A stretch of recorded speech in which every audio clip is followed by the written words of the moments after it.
ఏంటో వీడికి ఏదో నేను అప్పున్నట్టు వచ్చి కూర్చొని బెదిరిస్తున్నాడు బయటికి తీసుకెళ్ళమని. మా ఇంటి పక్కన వాళ్ళకి గేదెలు ఉన్నాయి.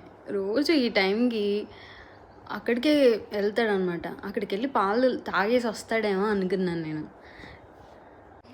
ఆ గేట్ వేసి లేకపోతే అసలు నాతో పనే లేదు వీడికి. ఆ గేట్ వేసి ఉండడం వల్ల ఇంకొచ్చి నన్ను అడుగుతున్నాడు అనమాట, గేట్ తీస్తావా తీయవా అని.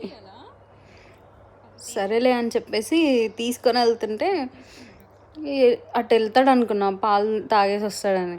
చిన్నగా ఇసుక దిబ్బ దగ్గరికి వెళ్ళి అక్కడేవో మొత్తానికి ఒకటి పట్టుకొని వచ్చాడు సైలెంట్గా. మనోడికి నేను పెట్టే ఫుడ్, పక్కింటోళ్ళు పోసే పాలు సరిపోవట్లేదు. వెళ్ళి అంతా ఏరకొచ్చుకుంటున్నాడు ఇసుక దిబ్బల్లో. నేను అరుస్తానేమో అని చూస్తున్నాడు. అది తీసుకెళ్ళి సైలెంట్గా ఎక్కడో చోట దాచిపెడతాడు. ఇంకేం చూస్తున్నారు, సబ్స్క్రైబ్ చేసుకోండి నా ఛానల్.